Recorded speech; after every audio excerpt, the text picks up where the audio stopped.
Ladies and gentlemen, thank you very much for inviting us to the World Jewish Congress. I found the sessions yesterday and this morning absolutely fascinating myself. You are meeting at a highly important time with all that's going on regarding anti-Semitism and indeed violence against minorities in many countries in the world. I'm a journalist with the Independent newspaper in London, and I cover defense and security. I've got two distinguished and highly respected security experts here. Ernest Herzog, who is the head of the WJC Global Jewish Community Security Department, and Ophir Revach, who is the CEO of Security at the European Jewish Congress. The topic, as you'll see, is quite broad-ranging on what part the Jewish community can play in global peace and security. Quite a challenge, but they will be addressing it. Can I just start off with one set of figures, which is a recent study by the Cantor Center in Tel Aviv University, which concludes that anti-Semitic violence in 2018 was more serious, more virulent than any other decade in recent history. Their figures show that there were 100 cases of anti-Semitic violence in the US, 68 in the UK, 35 each in France and Germany. We have also seen, of course, marches by populist groups, far right and far left, in Europe and, of course, in the US, if we recall what happened in Charleston. But, of course, it's not just the Jewish community, which is the minority, which has been under attack. We had the Easter bombings of the churches in Sri Lanka, and before that, the massacre in the mosque in Christchurch in New Zealand. 51 killed in Christchurch, 253 killed in New Zealand. We have talked about the virulent propaganda and incitement to violence by extremist groups. I just want to very briefly touch on what part mainstream politicians may be playing in whipping up tension and aggression. We have heard in the UK, the opposition party, Labour, racked with charges of anti-Semitism, with the leader being described as an anti-Semite.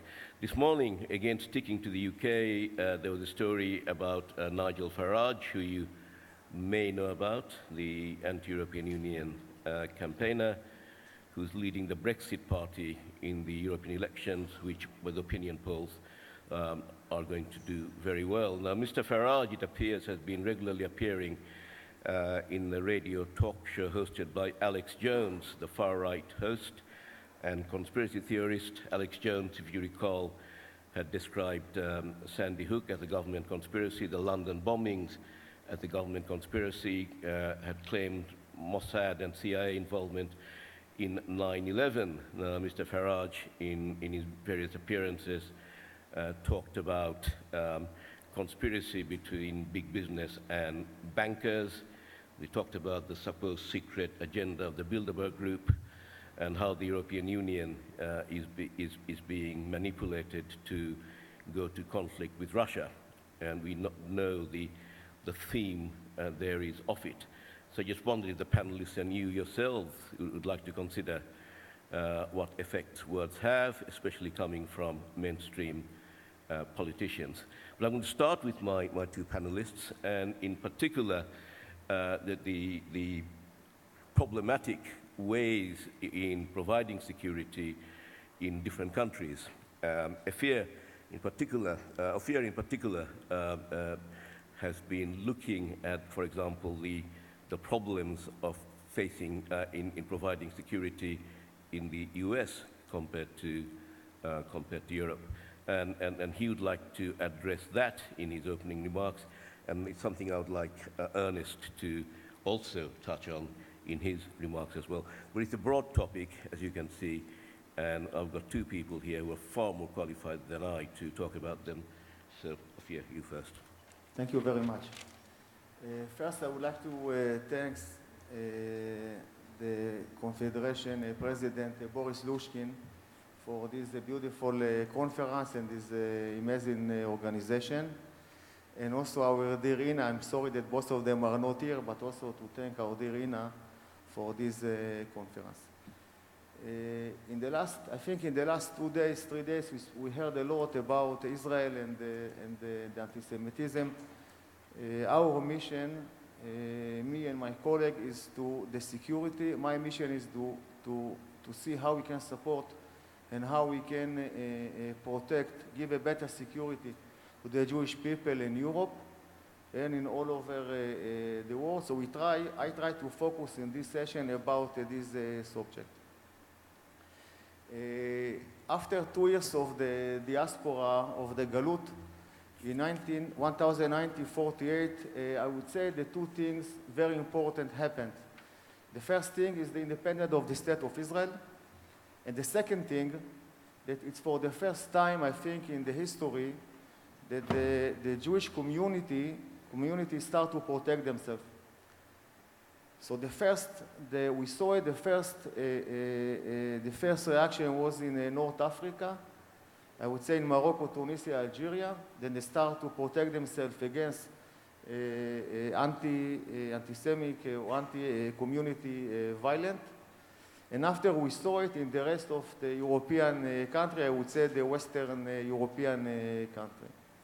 And then slowly, we saw it also in South America, in another continent. And I think this is very important because for the first time, the Jewish people, the community said, we cannot only count on the authority, we cannot only count on the policemen. We are very happy to work with them, but we must protect ourselves. And the Jewish community, I would say, in all those parts of the world that I mentioned before, maybe except North America, Canada, Russia, they managed to protect themselves in one way that we understood with the time, and they managed to prevent, I would say, during these last 70 years, many attacks, but it's not 100%. Security, it's not 100%. I would say that in the last 4 decades, in the last 40 years, the statistics show that there's in the world around 12,000 attacks each year. When I'm saying 12,000 attacks in the world, it's a terror attack. The average is 300 attacks every day. Every day people are dying from terror attack. I would say more than 300 attacks every day. So what? In Europe, the statistic in the last 40 years is around 3-4 attacks in the last 40 years. So why suddenly, when we are meeting the European organization or when you have a meeting with the government in each European country, the thing that something changed in 2015. The statistic is the same statistic, nothing changed. For us, terror is a terror. If it's a terror against a Jew, or a terror against a Christian, or against Muslim, terror is a terror. It's happening in Europe, it's happening in America, it's happening in Israel. Then I would say that most of the European organizations and most of the government say it's changed. And for us, nothing changed. For us, it's exactly the same thing during the last 70 years. So I would say that what it changed, that it's the first time, again the first time, all of us, the Jewish, the Christian, and the moderate Muslim, were facing the same threat. If we saw in the last 5 years, since 2015, most of the attacks were not against Jews. Were against the public, against the Muslim, against the Jewish, against everybody. The enemy can come, they took a car, they took a knife, and they went to attack. No any specific target, no specific people, not specific building. And it's the first time also that the enemy is not coming from abroad. It's not coming from Iran, from the Middle East, from other countries. It's the first time that our enemy, it's our citizen. Can be your friend, can be your neighbor, can be your family, can be everyone in your neighborhood. This is our enemy today. And for the country, it's very difficult to fight against this phenomenon because they are citizens like all of us. So I would say that it's the first time in 2015 that now we have a common interest. And for us, for the Jewish community, it's a huge challenge and it's a huge opportunity because in the first time we can cooperate, we can work with the authority, we can share a knowledge with them, they can share a knowledge with us, we can train together. And I believe it will give us, to all the society, not only to the Jew, but also for the Jew, they will give us a better security in the coming years because we see what we see in the last 5 years, that the governments understood that there's a terror in Europe, there's a problem in Europe, and it needs to protect all the citizens, and among them, the Jewish citizen. Because in the end, the responsibility to protect the government have the responsibility to protect the citizen. It's not, and among them the Jewish. It's not the responsibility of the Jewish community. So I think for us it's a big challenge, but also it's a huge opportunity to give a better security to the Jewish communities in Europe. And I would like to finish with one thing that for me it's very important because there's two things also change. The first thing, we saw during many, many years until I would say again, until the last 2015, I don't see enough the responsibility of the community leaders for the security in the community. They are dealing maybe with education, maybe with other things, but the security, I think, for me, it's the most important thing. For sure, for other people, it's not the most important thing, but we saw the statistic in the last few years. The Jewish people are afraid to go to the synagogue. They are afraid to send the children to the school. So if the people will not feel that they are secure enough, I don't see how the community can survive. So the community leader needs to take much more responsibility. They need to give much more sources to the security. They need to protect better the facility. And I would say that if I take many European countries, and I really know all of them, but I'm sure that community leaders in Europe in many countries, they are protecting better their own house, or better their own car, or better their own business. But when you are coming to the community, we see still many communities, the door is open and everybody can go and can come. And we're speaking about 100 or 1,000 people in the big holiday, they are not protected. So one thing is the responsibility of the community leaders, and you need to be responsible, it's your responsibility. And the second thing, it's the community's member. It's not enough today. Before we thought it's only the protector, it's enough to train them and to teach them and to work with them. Today it's not enough anymore. Today everybody needs to help. Because like I mentioned before, the threat is not coming from Iran or from the Middle East. The threat is coming from your neighbor, from your friend maybe. So it's very important that everybody today, each community member who sees something suspicious, he needs to be aware. He needs to call to the police, he needs to do something. It's not enough to count only the protector. And the last thing, and in this I finish, the authority. Like I said before, today it's a big challenge, but also a big opportunity. And I think it's the first time that we, the Jewish communities, with all our experience of 70 years of security, we can also give something to the authority. We can also teach, we can also share our experience. And I think for us it's also a good opportunity to have a better relationship with the authority. And with that, I would like to finish for now. Well, thank you very much, Ophir. There's a couple of questions I'd like to ask at the end, but I'm sure the audience would also love a chance to ask you about various aspects of that. Ernest, if you'd like to take over now. Thank you very much, Kim.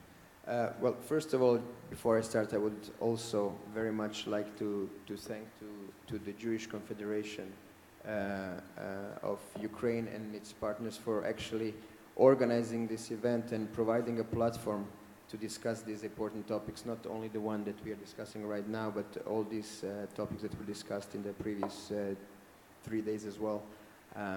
It's an honor to be here, and it was an honor to listen to all the participants.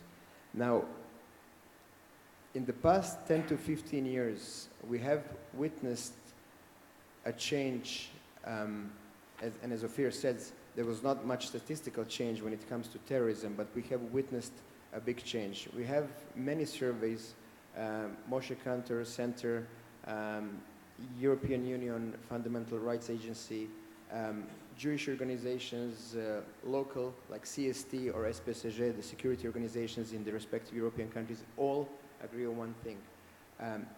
Jews feel less safe today than they did 10 or 15 years ago. And the reason for this is actually twofold. One, we said maybe the number of attacks did not change so much, but definitely the awareness and the transparency of these attacks did. So there is a reason why both Ophir and I started doing our jobs some 5 or 4 years ago, because this is when our departments were founded. Our departments were founded on the base and the request of the Jewish communities, because they said, this is not enough. What we are having right now, it's not enough, and we do not feel safe. So what do we do?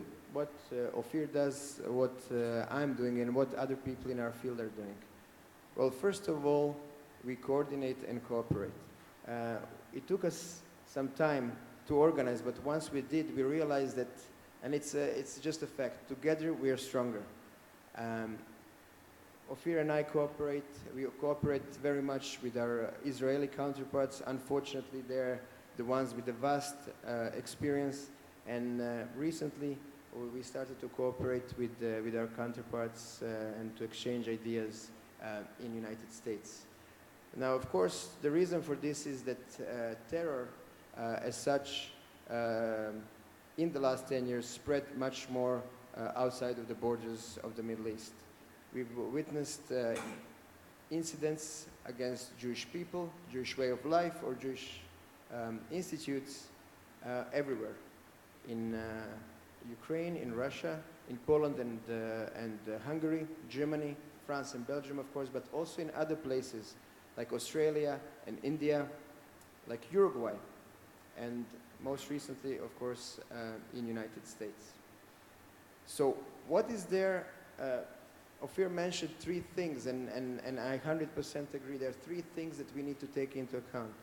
One is the community, one is the authorities, and then there is within the community the leadership and the membership of the community.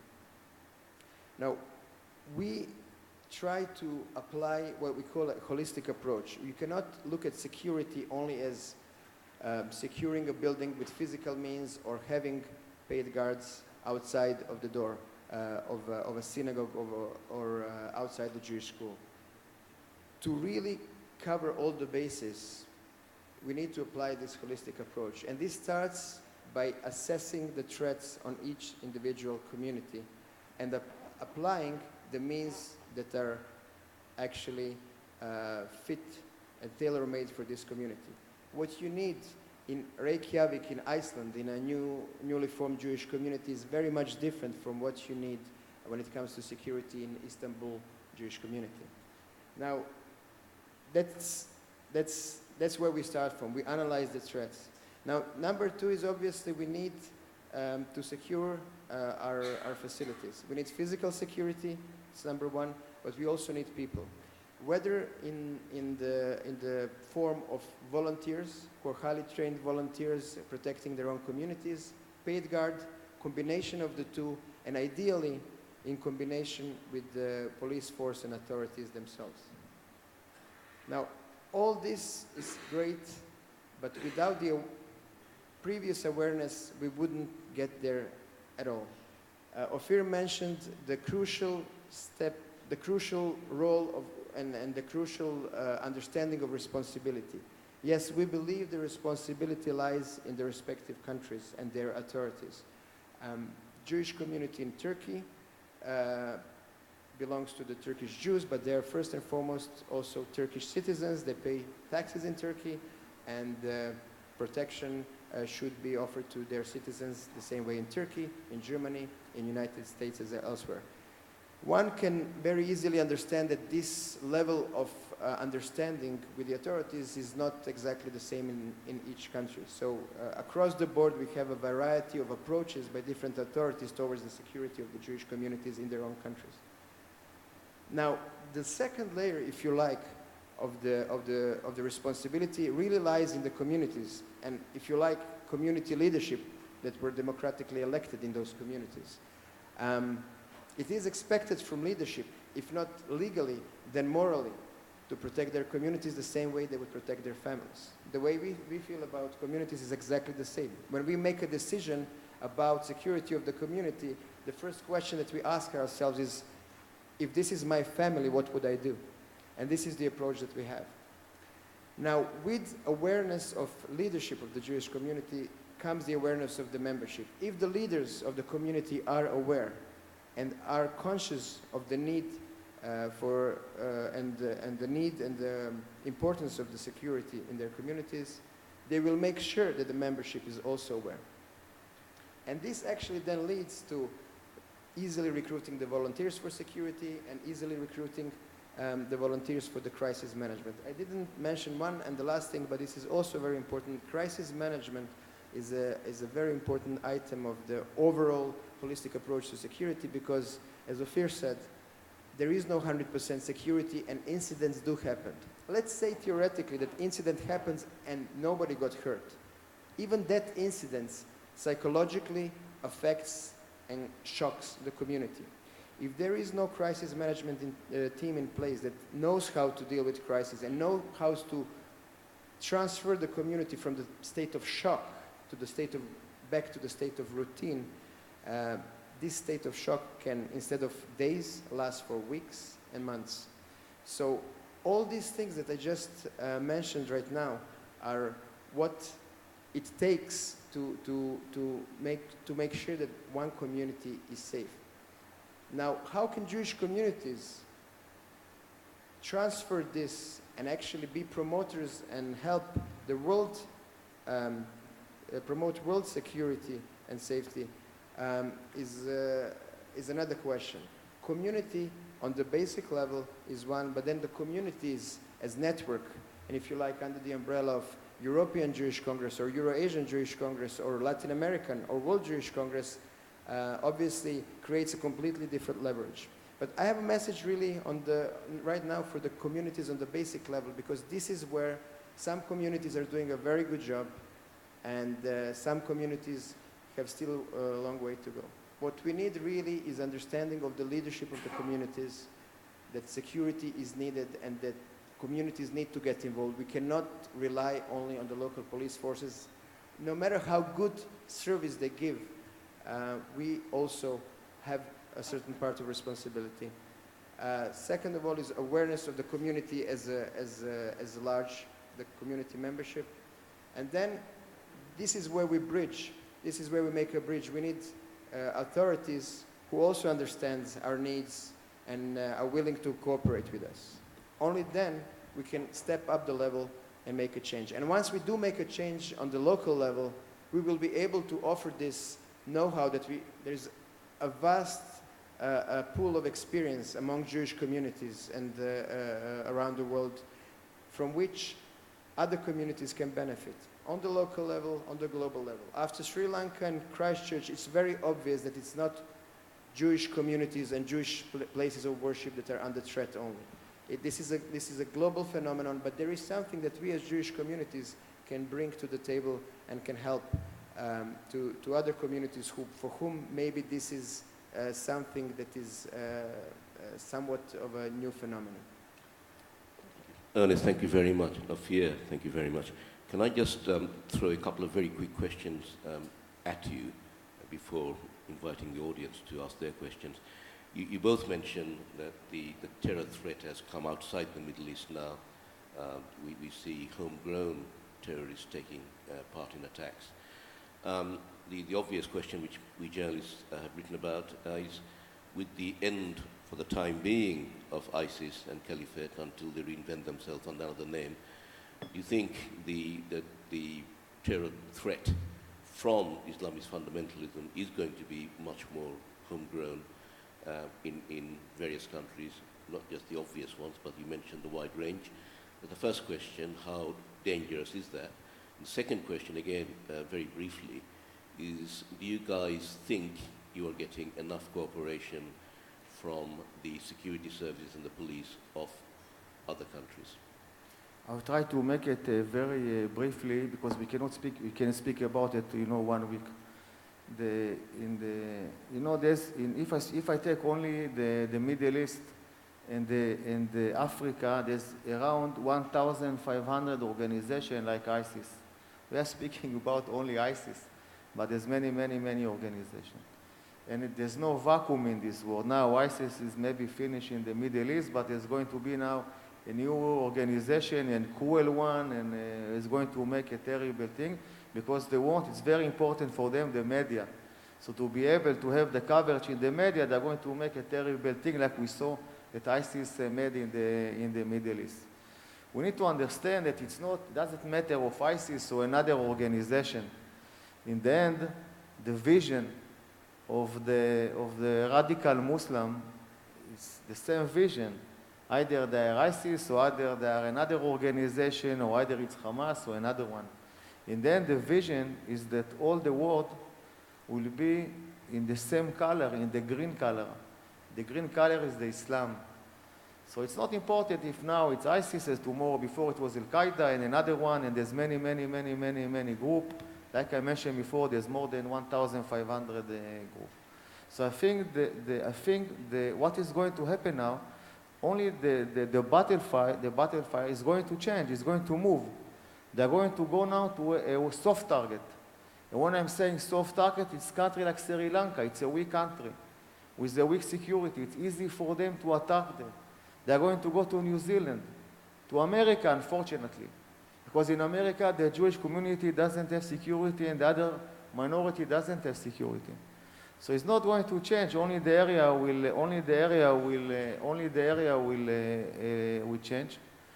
This is one thing. So I think that we are only in the beginning of the huge wave that is not going to finish. It's going to be stronger and stronger. And if I go back to Europe, we see what happened with the immigrants who are coming, and now the wife are going to come, and the children are going to come.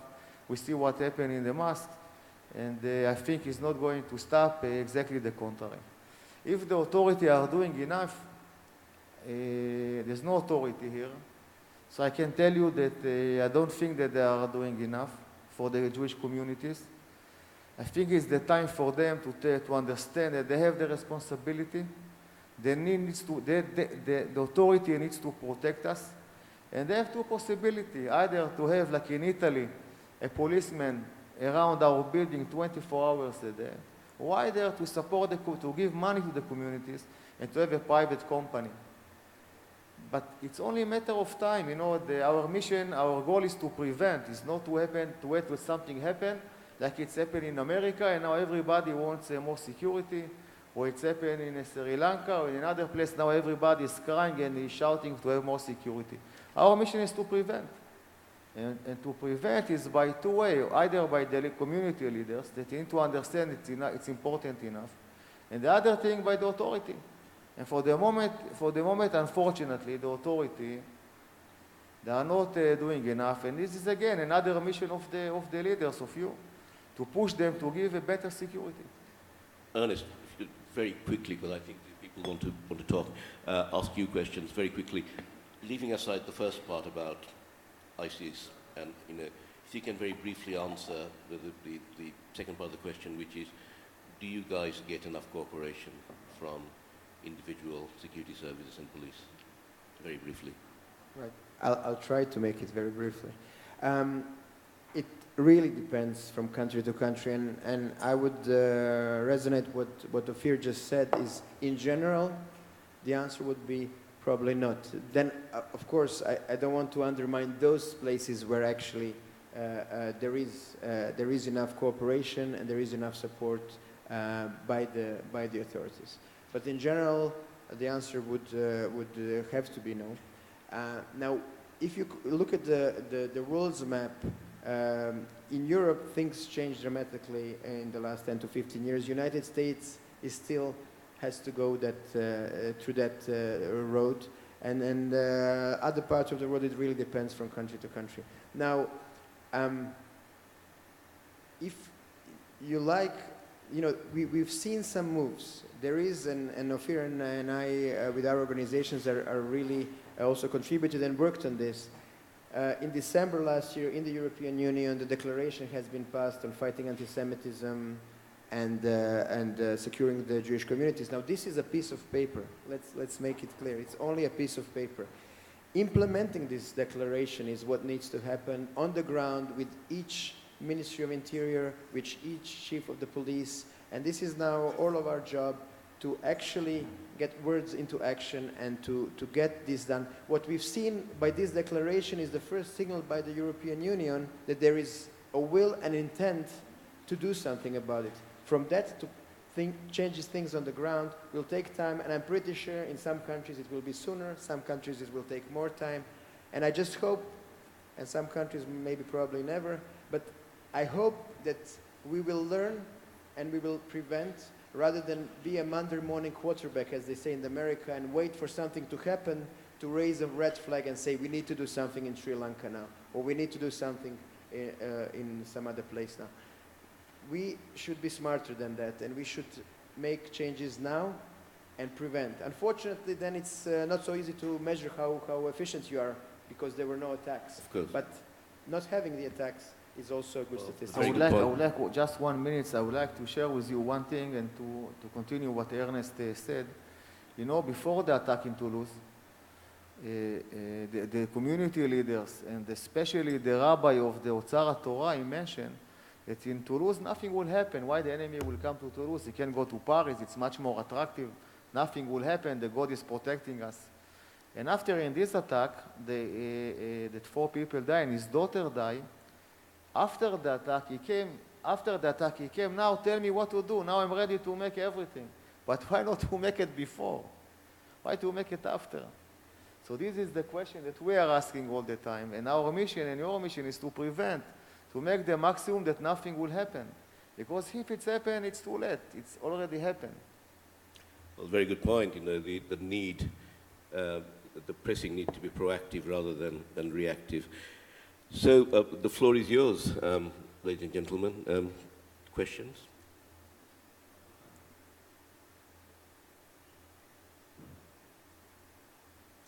And if you can say whether you want to address your question to either Ophir, Ernest, or both, for that matter. First, I'm Andrew Srulovich. I'm with the Anti-Defamation League in the United States. I did want to take a bit of issue with the statement from my good friend Ophir about saying that there's no security in the United States. There is certainly inadequate security. We are still at the bottom, I would say, of the learning curve, but we are working on it.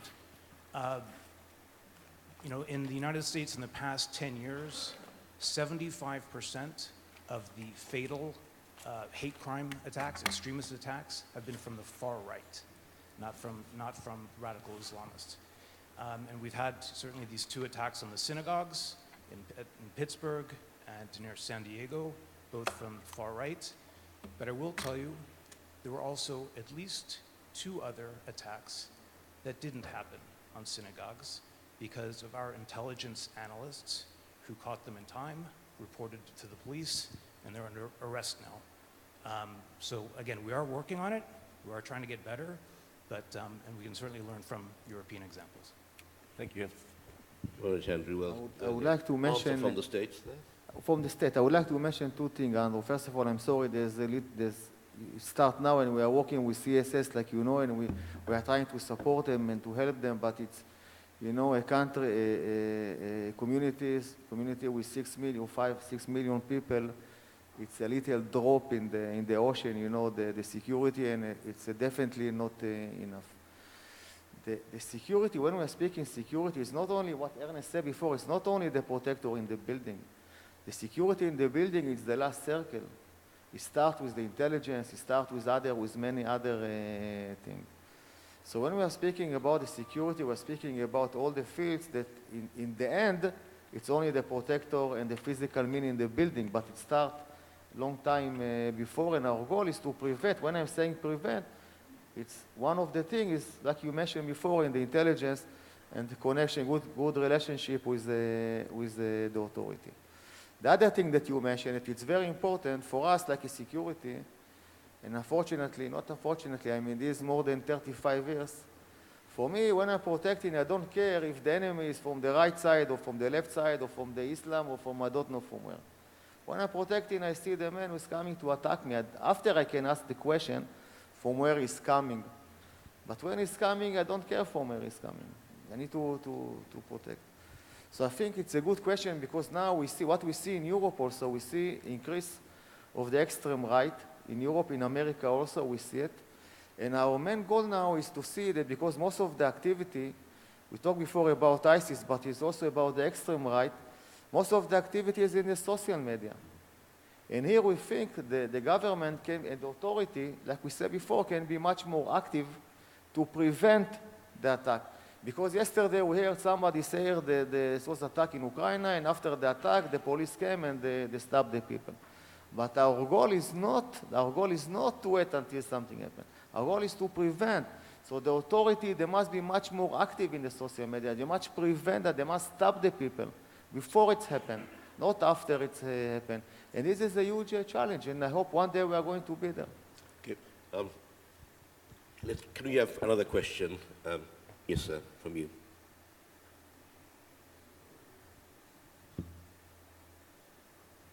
Большое спасибо. Я полностью с вами согласен.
Sorry, I didn't understand what you said. Я чуть-чуть понимаю по-русски и по-украински. I thought after 3 days you study English. Okay, I mean, I'm afraid my contraption failed, but I've been given the question and about in Ukraine in particular on attacks on Romas and other minorities and Jews, and you obviously with your Hebrew or Russian you know. So that's the answer, Ukraine specific really, from the gentleman there. Perhaps Ernest, you can start on this one. Okay. I personally am not an expert on Ukraine. I have been working with the communities in Ukraine, so I know a little bit about what is going on here. Ukraine, as a country, is in a very, very specific situation. Ukraine is in the past decade going through I'm free to say a state of war in part of its territory. And also Ukraine, as a part of a global trend that is happening in Eastern Europe, is experiencing something else which actually has reflection in anti-Semitism. We have noticed this trend from the Baltic states all the way down to the Balkans and former Yugoslavia, and it's whereby the countries after getting their independence either from the Soviet Union or from Yugoslavia as former Yugoslavian republics, obviously there is a certain period in which, if you like, narratives are being created. Narratives on history, because there is obviously a strong feeling that both in Soviet Union, or if you like in Yugoslavia as well, in the Eastern Bloc in general, that the history that we have been taught for the 70 years, it's not actually what was happening on the ground, and there is a need to rewrite. Now, these are the underlying events that are happening really in this part of the world. You don't have this change of narrative, historical narratives in Latin America all of a sudden today, or in Western Europe. Now, as such, with this change comes a fertile ground for anti-Semitism. So all of a sudden you have Jews being accused for being communists and on the side of Stalin. All of a sudden you have these new heroes being proclaimed all across the region, which, because they were fighting Stalin, if you like, or communism, they were proclaimed as heroes, but nevertheless, at the same time, they may have been siding with Nazi Germany. So it's this part of the world, and not Ukraine as such alone, has a very, very specific a ground on which anti-Semitism is being brought. Now, to answer your question, how we can make this change and how to get the authorities involved, this is what both Ophir and myself are doing. You can, as Jewish community, use us as leverage as well. We are more than happy to come and together to go talk to the authorities. We did this in the past. Maybe in Ukraine we should do it more. But it's not a question. And now all of a sudden I don't want to single out Ukraine as the country with the biggest problem. It's definitely not in Europe the country with the biggest problem of anti-Semitism. Yes, we do have anti-Semitic incidents here, but I wouldn't say that it's on a steep rise. But again, it's coming back to, I think, what we said before together. It's leadership of the community, awareness, and awareness of what we can really do. And together we can do a lot. And I'm pretty sure that authorities as well, it's very easy to say that they don't want to do anything. But we need also to approach them and to give them our narrative about how we see things and how they should get involved, and actually they should get involved together with us. It's not only them and it's not only us in this situation. It's all of us together. I would like to add only two things, and to be a little bit more specific about Ukraine, because you asked about Ukraine. I think for people here, they care about Ukraine. So I'm sorry that Ina is not here, the community, the federation director, but we have a special application that I can tell you that we received each week. I don't want to say many, but we received each week a few anti-Semitic events in Kiev, and each of them, they are, I think it's a big one. So it exists in Ukraine. But like we mentioned, both of us before today, they asked me from the European Parliament to make them to define the threat in each European country, including the east of Europe. I said today it's impossible. If before we could do it, we said this is number one, this is number two, the threat, the enemy. We couldn't. Today it's impossible, because today I can tell you that everything is peaceful, everything is quiet, and like the people in New Zealand thought that nothing will happen in New Zealand. And then a crazy guy is coming and he starts to shoot or with the knife, and then you're going to, and this is the problem today, that nobody is feeling secure. I talked with a Christian woman in Vienna. She's not a Jewish. She's not under, I don't know, she doesn't feel maybe more stressed like us. And she told me every day that I'm sending my child to the school, I'm afraid that maybe he will not come, because the attack today can happen everywhere, anytime, by everyone. So she can send her child to the school, and somebody crazy can come with a knife. And so this is the problem today. This is the goal of the terror. The goal of the terror of the extreme right is to impose a fear. And this is exactly what they are doing. People are afraid today. And so I think the situation today in most of the country, I would say it's maybe not the same, but it's nearly the same. I'm afraid we have we got time for one more question? Or am I going to throw your One more question from the gentleman over there, please. Thank you very much for your very good briefings. It's very important and very useful for us, for Ukrainians. And I have heard from my colleague, a Ukrainian member, about anti-Semitism in Ukraine. Thank you. I don't want to be opponent to my colleague, Ukrainian, but I think that you know more than citizen of Ukraine. As for me, as for my meaning, we have no anti-Semitism in Ukraine. And yesterday it was mentioned in the briefings, during the briefings. And if somebody want to find some actions against Roms, against Jewish people, it's not for the national sphere in this. It is criminal from human to human. But my question for you, what do you feel about the role of the international security organizations and their links with the community of the Jewish community around the world? Do they do their work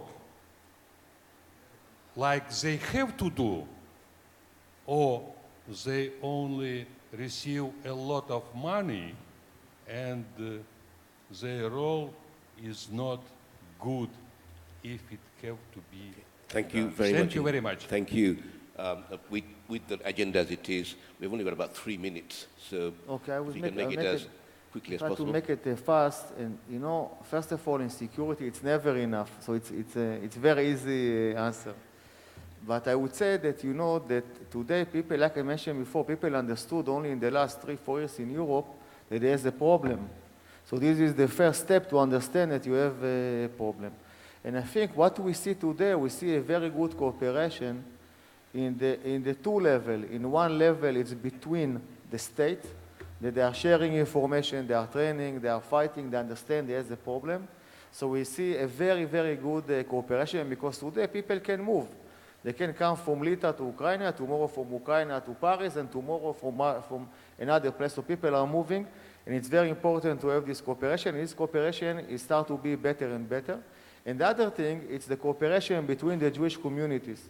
That it's also something that is very important, because people also are sharing this information and are sharing knowledge and training together. So I think in the boss level, in the authority, and in the Jewish communities, we see a start, we see a beginning of a very good cooperation, and we are only in the beginning. Ernest? Okay, look, we started what we are doing really, our organizations, 5 years ago. 5 years ago, there was no European Jewish Congress, there was no World Jewish Congress dealing with security. Our organizations dealt with other things, as you know, what the core business was, if I may say.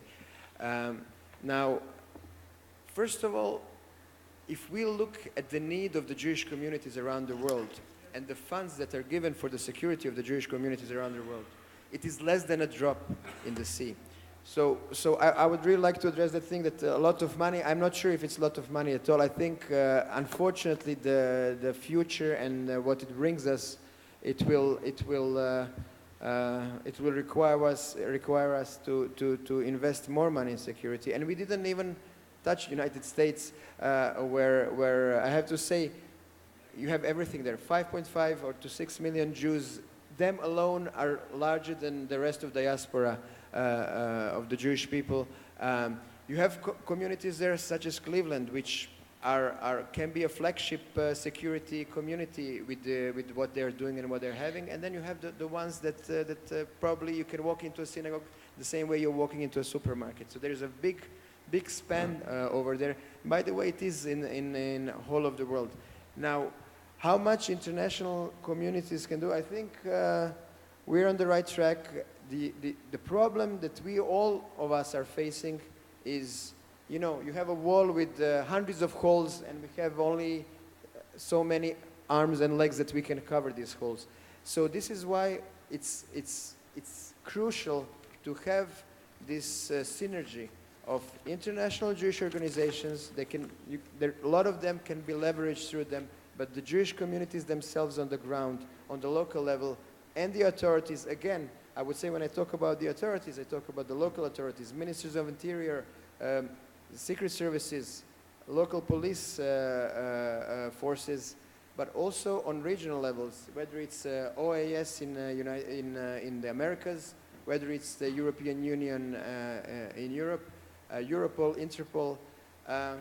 In a nutshell, we should get the good guys working together. It's been, I think it's been about time. It's actually past the time that all of us should start going into the same direction. And even then, I'm pretty sure there will be a community that is not getting and satisfying all the security needs. Ernest, I would thank like, you. one sec, with your permission, I would like to add one thing to your question. That, you know, a few months ago we finished a security project here in Kiev. That the European Jewish Congress found a security project here in Kiev in the synagogue. I forgot the name, I think it's Shalom Aleichem, if I remember good, the name of the synagogue. And until then, until we came and we financed the project and we found the project, the synagogue was closed. They managed to open the synagogue only after we gave the money and we finished the project. So I think, and that one I speak about the big synagogue, I don't speak about the many synagogue or building around the country. I speak about Kiev. So I think there's many things to do. Well, Thank you. Thank you very much, gentlemen. I think it's an eloquent account of the threat we face, how it's going to be with us, and how perhaps we can rise above it with proper preparation and unity and resilience. So thank you very much for that, gentlemen. Thank you.